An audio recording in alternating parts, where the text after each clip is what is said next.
नमस्कार दर्शकों, स्वागत है आपका हमारे कार्यक्रम मंथन में।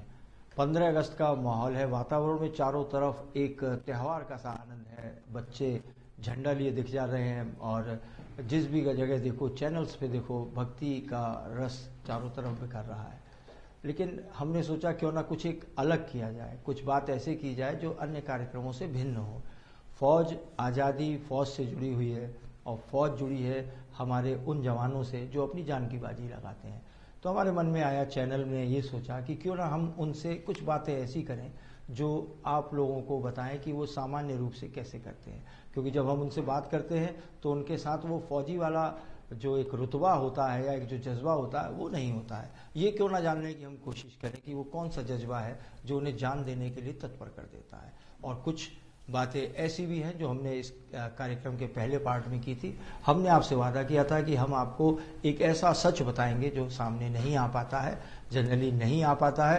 क्योंकि चैनल्स को सुशांत राजपूत ने आत्महत्या क्यों की, चीन के गलवान से और नॉर्थ अमेरिका में बम कब बना, इससे फुर्सत नहीं है। असली जांबाज जिन्होंने हमारे साधन विहीनता होने के बाद भी उस दौर में उस जज्बे से एक यहाँ तक आए हैं और सेना को मजबूत बनाया है। और सेना को आज हमें आज़ादी की सांस लेने पर जिन लोगों की वजह से हम मौजूद हैं, हम उनका नमन करें और उन कारणों में जाएं।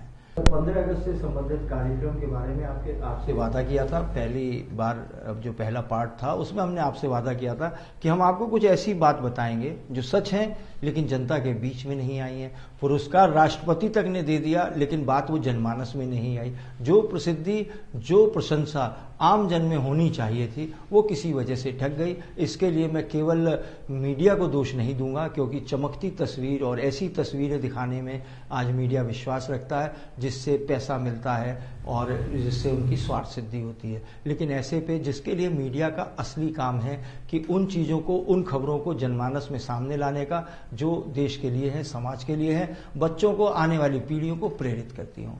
ऐसे ही एक शख्स जिनके पिता ने देश का नाम रोशन किया था, लड़ाई में एक ऐसे लक्ष्य साधने की बात की थी हमारे बीच में। वैसे वो स्वयं में भी बहुत प्रसिद्ध है। नाम उनका रविंद्रपाल सिंह टिम्मा है। समाज सेवी हैं और बहुत अलग अलग दलों में उन्होंने समाज की सेवा की है। सिख समाज के कट्टर सेवक हैं, चाहे वो करतारपुर कॉरिडोर का मामला हो या अभी हाल में ही नांदेड़ में जो सिख लोग फंसे थे उनको पंजाब भेजने का मामला हो। सब कुछ इन्हीं के प्रयासों से संभव हुआ था। ये बात फिर मैं आपसे कहूँगा कि रविंद्रपाल सिंह टिम्मा 10 साल से, यानी करीब 99 से जिस गुरुद्वारे के लिए, करतारपुर कॉरिडोर के लिए वो काम कर रहे थे, वो कहीं सुर्खियों में नहीं आते। जब कॉरिडोर खुलता है उनके पास निमंत्रण भी नहीं आता, लेकिन वो कहते हैं मुझे तसल्ली है, जो मैंने सोचा था रब ने, प्रभु ने, ऊपर वाले ने, गुरुजी महाराज ने वो पूरा किया। टिम्मा भाई, आपका स्वागत है हमारे कार्यक्रम मन में। टिम्मा भाई, आपसे तो अक्सर बात होती रहती है, बहुत बात होती रहती है, निजी रूप से सारी बातें हैं। मैं जरूर चाहूँगा कि आप अपने पिताजी के बारे में, आदरणीय पूजनीय स्वर्गवासी पिताजी के बारे में बताएं कि उन्होंने क्या किया था, किसके लिए उन्हें जो सम्मान जो प्राप्त होना था वो नहीं मिला। सबसे पहले तो मैं ताज न्यूज़ नेटवर्क का जो है स्वागत करता हूं कि आपने मेरे को इस लायक समझा कि ये बहुत बड़ी आज आपने बात करी कि करीब करीब गुमनामी की ही जिंदगी, मतलब गुमनामी ना कहें, जिस समय तो ये बात सुर्खियों में आई थी तो बहुत कुछ उस समय हुआ कि देखिए 62 की जो चाइना की, क्योंकि मेरे फादर के साथ मेरा बहुत अटैचमेंट था, मैं करीब करीब हर एक बात ही मैं उनसे करता था। तो 62 की लड़ाई में फादर मेरे सरदार कुलवंत सिंह उप्पल XCW के अधिकारी थे, तो बताते थे 62 की लड़ाई के अंदर एक बहुत हमारा इंपॉर्टेंट एपरेटस होता है जो रेंज फाइंडर बोलते हैं, जिससे कि हमारे जो फौजी हैं वो उसको बिल्कुल गुप्त स्थानों से जाके तो दुश्मन की स्थिति की वो लोग सूचना देते थे कि इस एंगल पर इतना हैवी फायर करिए, इस एंगल पर इतना दुश्मन है। तो कई बार वो बात जो है वो इंटरसेप्ट कर ली जाती थी और उसको वहीं पर वो बेचारा फौजी जो है मतलब शहीद हो जाता था। और ये तो जब चाइना की लड़ाई हुई तो हमारे करीब 200 जो रेंज फाइंडर थे ये उस तिब्बत की साइड में रह गए, जो कि चाइना के हाथ पड़ गया। अब कुछ माहौल ऐसा बन रहा था, फादर जैसा बताते थे कि पाकिस्तान से जो है इमीडिएट ऑर्डर आया, फादर के लिए डायरेक्शन आया कि आप जाके देहरादून के अंदर जो फैक्ट्री है EME की वो रेंज फाइंडर बनाती थी। उसमें सारे यूके के बड़े ट्रेंड अफसर और यूके की ही मशीनरी, मगर वो बाई चांस जो है वो सफल नहीं हो पा रहे थे। तो फादर को डायरेक्शन मिला, ये लेटर लेके फादर वहाँ गए, वहाँ के कमांडेंट को लेटर दिया।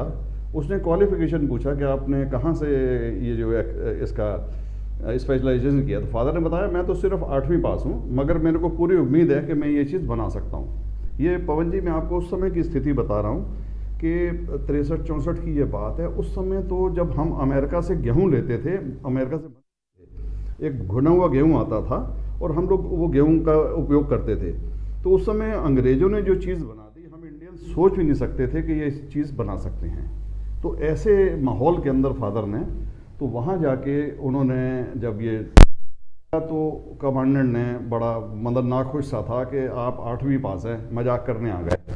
फादर ने बताया कि मेरे को अंदर से है कि मैं इसे बना सकता हूँ। अल्टीमेटली उनको आदेश दिया गया, मगर सारा का सारा वहाँ का जो माहौल था, 2-2.5 हज़ार आदमी थे उस वर्कशॉप में काम करते थे, वो सब अगेंस्ट हो गए। ये सरदार जो है ये पागल हो गया है, ये अंग्रेज़ों को चैलेंज कर रहा है। तो फादर ने इसकी रिपोर्टिंग आर्मी हेडक्वार्टर में करी। वहाँ से इमीडिएट ऑर्डर आया कि इनको कोई डिस्टर्ब ना करें, जो चीज़ मांग रहे हैं इसको प्रोवाइड की जाए। फादर ने 17 दिन वहाँ रहकर 3 पीस बनाए। 3 पीस बना के रात को उन्होंने उसको फर्नेस के अंदर, ये कुछ प्रिज्म वगैरह जोड़ के सारा कुछ सिस्टम था ये, और फर्नेस में रख दिए और उन्होंने अरदास करी और सो गए। सवेरे जब उठे तो जब उन्होंने उनको निकाल के फर्नेस से साफ़ किया तो कुछ कुछ लगा उनको कि चीज़ जो है सही बन गई है। उस समय ये होता था कि जैसे हम टैंक में, हमारा यहाँ पर गोला उसने करा, एम लेके फायर करा, यहाँ से तो हमने एम ले लिया, वहाँ से जाके 1.5-2 किलोमीटर का दूर का गैप हो जाता था। तो रेंज हम नहीं ले पाते थे। और पाकिस्तान का ये दावा था जो पैटर्न टैंक अमेरिका ने दिया है, जब ये चलेगा तो ये दिल्ली से पहले रुकेगा नहीं। तो ऐसे टाइमर, तो फादर ने जब 3 ऑपरेटर्स कमांडेंट को हैंड ओवर किए कि भाई इसको फायरिंग वहाँ रेंज पर जाके इसे टेस्ट करिए। शाम को जब कमांडेंट आया उसने फादर को उठा लिया। 3 में से 2 ऑपरेटर्स ने एग्जैक्ट 0 डिग्री पे मार करा। हमें अब ये बिल्कुल सफल हो गया फादर का फार्मूला कि अब हम रेंज लेने में कामयाब हो गए। मगर हमारे को जो रशिया हमें फीड करता था वेपन, अमेरिका पाकिस्तान को करता था। तो ये जो रशिया ये इतना पावरफुल नहीं था कि उसको इतनी हैवी उसकी चार्ज कि उसको ब्लास्ट से तोड़ा जा सके। तो फादर ने जो रशियन उसके आगे एक एपरेटस और लगा दिया। एक बार में ये डबल जो है सिस्टम, इसमें जो फादर का एपरेटस था वो पैटर्न टैंक में चिपक के इतनी हीट पैदा कर देता था और रशियन गोला उसको उड़ा देता था। तो करीब ये 65 की लड़ाई 16-17 दिन चली थी। 57 टैंक तोड़ दिए थे। आज आप पूरे कंट्री के अंदर छावनियों के अंदर देखते हैं जो टैंक खड़े हुए हैं, ये वही टैंक है, पैटर्न टैंक। हमीद का आपने जिक्र करा था, अब्दुल हमीद ने 5 टैंक तोड़े थे उस समय। तो अब्दुल हमीद को देश का जो सर्वोच्च सम्मान है परमवीर चक्र वो मिला। और मेरे फादर को तत्कालीन डॉक्टर जाकिर हुसैन थे राष्ट्रपति, जो सिविल का सबसे जो उच्च अवार्ड होता है राष्ट्रीय श्रमवीर पुरस्कार क्लास 1, वो मिला। तो ये उनका अचीवमेंट था। हम कार्यक्रम को अपने आगे बढ़ाते हुए हम रविंद्रपाल सिंह जी टिम्मा हमारे पास हैं और इन्होंने अपने पिताजी के बारे में सब कुछ बताया। और आप हमारे एडिटर लोग भी आपको पीछे से दिखा रहे होंगे जो उनको पुरस्कार वगैरह मिले हैं। मैं टिम्मा भाई आपके एक दूसरे काम पे जाना चाहता हूँ, क्योंकि मेरी कई लोगों से बात हो रही थी। मैंने कहा कि टिम्मा भाई ने इस अपने करतारपुर कॉरिडोर के लिए काफ़ी काम किया है। तो वो लोग कहते थे उन्होंने कुछ काम नहीं किया, किया होता तो सरकार उन्हें सम्मानित करती, कुछ बात होता। इस बारे में आपका क्या जवाब है? देखिए, सर मैंने जो काम किया वो काम इसलिए नहीं किया कि कोई सरकार मेरा रिकॉग्निशन लेगी या कोई मेरे को पुरस्कार मिलेगा। मेरे अंदर एक बड़ी भावना रहती थी, मतलब बड़ी स्पष्ट रूप से कहूँ कि पार्टीशन के बाद सिखों को इस देश में जो कुछ मिलना चाहिए था वो 7% शहीदियां थी इस देश की आज़ादी की जंग में, यानी शहीद हुए उसमें से 87 सिख थे। और हमारे सारे गुरुद्वारे जो हैं ये पाकिस्तान में लाहौर के और आसपास थे। पार्टीशन की रात तक लाहौर जो था ये इंडिया का हिस्सा होना था और कलकत्ता जो है ये पाकिस्तान का हिस्सा होना था। इस चीज़ की जानकारी शायद ना के बराबर लोगों को है, मगर ये इतिहास है, ये सत्य बात है। मेरे को इसलिए जानकारी है कि हमारा परिवार पाकिस्तान का एक बहुत प्रभावशाली परिवार था। मोहम्मद अली जिन्ना, नेहरू, इनसे हमारे परिवार के बड़े निकटवर्ती रिश्ते थे। हमारा परिवार भी सब लाहौर आ चुका था। पार्टीशन के बाद जब ऐसा हुआ कि लाहौर उधर चला गया तो बड़ा एक मेरे को ठेस लगती थी। इतनी शहीदियों के बाद हमारा एक भी ऐतिहासिक स्थान सिवाय दरबार साहब को छोड़ के नहीं है, के सारे ऐतिहासिक स्थान वहाँ पर है। तो ये भावना, जब 2009 में जनरल मुशर्रफ इंडिया आए थे तो मेरे को ये कुछ लगा कि जनरल मुशर्रफ से मिलना चाहिए, क्योंकि पाकिस्तान आने जाने का जो हमारे गुरुद्वारों में हम जब जाते हैं तो उस समय बड़ी व्यवस्था ख़राब होती थी। हमने सारी तैयारी कर ली, वीज़ा पासपोर्ट हमारा लग गया। 2-4 दिन पहले पाकिस्तान इंडिया के संबंध खराब हो गए और हम लोगों का प्रोग्राम चौपट हो गया। तो जनरल मुशर्रफ आ रहे थे तो मैं पाकिस्तान के तत्कालीन एम्बेसडर थे, मैं उनका नाम बोल रहा हूँ, जिलानी साहब। तो मैं उनसे मिला दिल्ली में जाके, हम 10-12 लोग मेरे सोसाइटी के गए थे। तो हमने उनसे रिक्वेस्ट की थी कि साहब जनरल साहब आ रहे हैं, हम उनसे बात करना चाहते हैं। पाकिस्तान इंडिया के साथ कुछ गुरुद्वारों का कुछ जो है, करतारपुर साहब ये बॉर्डर के बिल्कुल नज़दीक है, कुछ और गुरुद्वारों में आना जाना जो है शुरू होना चाहिए। और ये जो आतंकवाद है ये कब तक चलेगा? चाहे कोई इधर का मरे चाहे उधर का मरे, एक जान जा रही है, इसका सोल्यूशन निकल सकता है। तो एम्बेसडर को पाकिस्तान के मेरी बात पसंद आई, उन्होंने हमसे एक एडवांस में मेमोरेंडम मांगा, मैंने उनको दिया। और हमारे को इस्लामाबाद से हमारा मेमोरेंडम एक्सेप्ट हुआ। मेरी 3 ही मांगे थी। एक पहली मांग थी कि दुनिया के किसी भी कोने से कोई श्रद्धालु आता है तो उसको बिना पासपोर्ट वीज़े के एंट्री दी जाए पाकिस्तान में। सेकंड था कि ननकाना साहब के अंदर गुरु नानक साहब के नाम पर एक यूनिवर्सिटी बनाई जाए, जो कि 2008 में पाकिस्तान ने बना दी हमारी एसोसिएशन की डिमांड पर। तीसरा ये करतारपुर का था, ये इतना नज़दीक है इंडियन बॉर्डर से, 1.5 किलोमीटर दूर है, सामने नज़र आता है। तो इसको था, हमने इसकी मैंने 3 उनको दिए थे कि भाई इनके 3 अगर बातें करें, या तो अगर आतंकवाद रोकना तो उसके आसपास गलियारा बना के इसे खोल दिया जाए, और या इसे नो मैंस लैंड घोषित कर दिया जाए, और तीसरा था कि इसको गवर्नमेंट ऑफ इंडिया को गिफ्ट कर दिया जाए।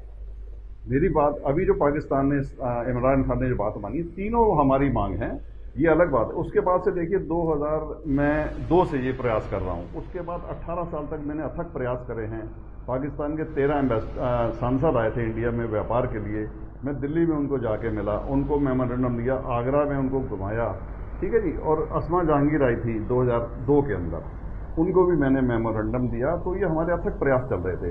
ये तो in the mean time Sidhu साहब हमारे जो हैं सांसद जी, उसके क्रिकेटर होने की वजह से इमरान से दोस्ती है, ये प्रोसेस तो चल ही रहा था। जब जब इंडिया से इमरान की ओथ सेरेमनी में गए थे, ना कि ये एजेंडा डिक्लेयर करके गए थे, तो ओथ सेरेमनी जब गए तो जनरल बाजवा ने उसको कान में कह दिया कि हम करतारपुर खोल रहे हैं, ठीक है। चलिए हम कहते हैं कि कोई भी हो, मतलब ये था कि हमारे अथक प्रयास है। मेरा तो सारा ऑन रिकॉर्ड है, इसके सारे एक एक कागज है हमारे पास। मैंने इसलिए नहीं कह रहा कि कोई मेरे को सरकार कोई इसको रिकॉग्नाइज करे, या मेरे को जो चीज़ गलत लगती थी मैंने उसके प्रभावी आवाज़ उठाई और वो सक्सेसफुल हम हुए। आपको किसी सम्मान पुरस्कार की आवश्यकता नहीं है, आप तो समाज की और अपने धर्म के लिए बेहतरी के लिए अपनी आवाज़ उठा रहे थे, और कोई आज से नहीं 2000 के आसपास से आप लगातार प्रयास कर रहे थे। बहुत अच्छी बात कही कि धोनी सब कुछ बात करते हैं, क्रिकेट से रिटायर होने की बात करते हैं, लेकिन सेना से रिटायर होने की बात नहीं करते हैं। शायद ये देश के प्रति उनका कर्तव्य रहा होगा, ऐसी सोच होगी, समाज के प्रति उनकी ऐसी सोच होगी। एक ऐसी ही सोच हमारे साथ हमारे अतिथि रविंद्रपाल सिंह टिम्मा बैठे हैं, जो अपनी समाज की सोच के लिए उसके लिए आगे आते हैं।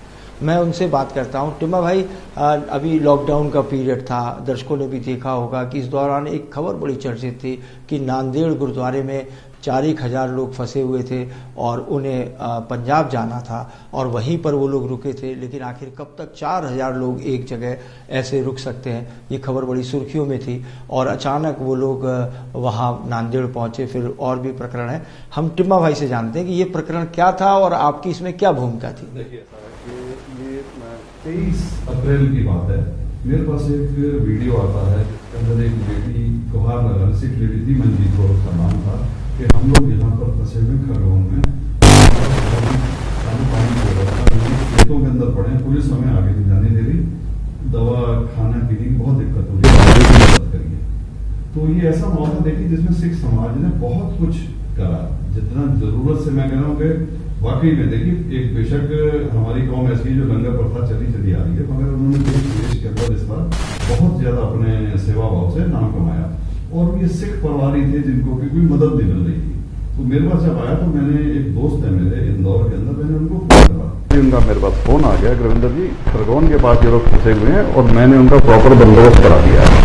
उन्होंने वहां उनको जाकर लंगर पानी की व्यवस्था कराई, उनको वहां से इंदौर लेके आए, गुरुद्वारे में रखा। नेक्स्ट डे उन्होंने उनके ट्रांजिट के लिए डिस्ट्रिक्ट कोर्ट को कह के तो परमिट इशू करा। तो मैं वहां खड़ा अपने साथियों के साथ में, उसमें आपकी भी टीम थी, धन्यवाद दूंगा कि आपकी टीम भी पूरी मेरे साथ रही। और वो करीब सवेरे 4:30 बजे आए, उनको भी लंगर पानी दिया। फिर उन्होंने बताया कि करीब 4,500 लोग अभी नांदेड़ में फंसे हुए हैं और वो अगर नहीं निकले तो वो लोग वहां से कह रहे हैं कि हम लोग पैदल मार्च कर लेंगे, क्योंकि वो उस समय हरसिमरत बादल और कैप्टन अमरिंदर सिंह ये अपने राजनीतिक लाभ के लिए, देखिए मतलब मैं बता रहा हूँ ना कि साहब इतना गिरा हुआ काम है कि कहाँ तो वो लोग 4,000 लोग परिवार छोड़ के और इसको कोरोना की वजह से वहाँ फंसे हैं, उनका खेत खलिहान ऐसे जा रहे हैं, सब कुछ बर्बाद हो रहा है। मगर ये हमारे नेता जो है उनको राजनीतिक लाभ लेना, उसके लिए कोई मरे चाहिए।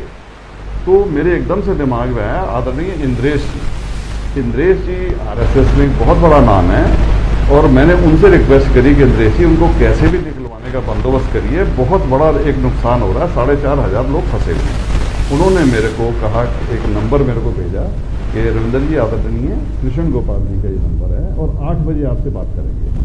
भाई साहब मेरे को मान है कि इतनी हाई लेवल का बंदा ठीक 8 बजे आदरणीय कृष्ण गोपाल जी का मेरे को फोन आता है कि मेरे से वो सारी बात समझते हैं। फिर उन्होंने मेरे से कहा कि रविंदर जी ठीक है, इनकी व्यवस्था वहां से हम कर देंगे, मगर कम से कम कैप्टन तो ये कहें कि हम इनको लेने को तैयार हैं। उस समय का अगर स्थिति सोचेंगे तो बड़ा भयानक टाइम था, तो आप कहीं कैप्टन के लिए करिए। मैं साहब कैप्टन के लिए तो मेरे पास ऐसा मेरा रिलेशन कॉन्टेक्ट नहीं है, कहते कोशिश करिए, वहां से तो मैं कर दूंगा। मैंने इमीडिएटली राज बब्बर जी से संपर्क किया कि भाई कैप्टन साहब से रिक्वेस्ट करो कि वो गृह मंत्री को लेटर लिखें कि मैं उस संगत जो फंसी है उनको लेने को तैयार हूँ, डॉक्टरी वगैरह करा। राज बब्बर जी ने मेरे को एक चौधरी साहब का किसी का दिया था कि ये अपना प्रियंका और राहुल जी के बहुत नजदीक है, इनके थ्रू बात होती है, इनसे आप संपर्क करो। मैंने उनसे चौधरी साहब से बात करी, चौधरी साहब ने मेरे से एक SMS मंगवाया, रात को इस 11 बजे की बात बता रहा हूँ, ये 24 अप्रैल की, और उनको दिया। और 2 बजे मेरे पास पंजाब के मीडिया से फोन आ गया कि कैप्टन अमरिंदर ने लेटर लिख दिया है अमित शाह जी के लिए परमिशन के लिए। मैंने वो लेटर इमीडिएटली लेके उसका रेफरेंस जो है कृष्ण गोपाल जी को फॉरवर्ड करा।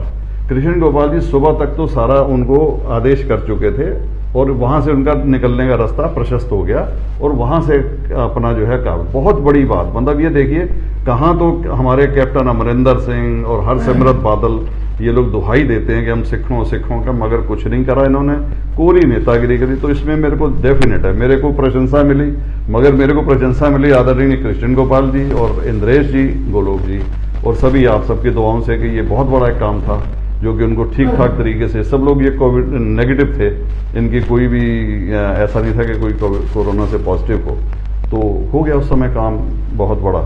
टिम्मा भाई हमारे बीच में है। टिम्मा भाई आज के कार्यक्रम में अंतिम बार दर्शकों के लिए कुछ कहना चाहें? देखिए बहुत बड़ा दिन है, एक राष्ट्र का ये त्योहार है, तो सभी को आज का जो प्रोग्राम मैं समझता हूं, देखिए बहुत सारे हम प्रोग्राम अटेंड करते हैं, जो आज ताज नेट का ये जो प्रोग्राम है बिल्कुल अलग हटके, इस प्रोग्राम ने एक नई चीज बताने का प्रयास करा दर्शकों को, जितने भी देख रहे हैं, आपको इसमें कुछ ना कुछ नयापन, कुछ ना कुछ आपको नई इंफॉर्मेशन मिली कि इस कंट्री के अंदर क्या क्या हुआ और कैसे कैसे हुआ। तो बहुत बड़े बड़े अधिकारी हम लोगों के साथ थे और ये बहुत बड़ा एक त्योहार है। देखिए हम तो एक ही बात है कि हम सबसे पहले हिंदुस्तानी हैं, हमारा कोई धर्म नहीं। मैं तो देखिए रविंदर पाल सिंह टिम्मा नाम है मेरा और मैं बचपन से लेकर टिम्मा नाम लगाता हूं। हम उप्पल हैं, हरि सिंह नलुआ खानदान के हैं, मगर जातिवाद के अंदर मैं कतई विश्वास नहीं रखता। मेरा सही आज आपको यह है कि इस जातिवाद के दलगत जो गंध से निकलिए और हम सिर्फ भारतीय हैं, अपना नाम दैट्स ऑल, हम भारतीय हैं, हमारी कोई हिंदू मुस्लिम सिख हम नहीं है, सब हम भाई हैं। देखिए ये सारा हिंदुस्तानी बैठा हुआ है, तो इसी भावना को आप अंगीकार करें और इतना मतलब सबको आशीर्वाद। इस प्रोग्राम को जरूर देख के आगे शेयर भी करिए, ये बहुत ही शानदार प्रोग्राम आज दोबारा परम कौन भाई आपका और सारी आपकी टीम का बहुत बहुत धन्यवाद और सबको जो है स्वतंत्रता दिवस की बहुत बहुत हार्दिक शुभकामनाएं। और इस कोविड से भी आप लोग बच के चलें, जो भी गाइडलाइन है इसकी देश की सरकार की, मोदी जी द्वारा टाइम बाय टाइम बहुत बार आगाह किया गया है, तो उसको फॉलो करें। बहुत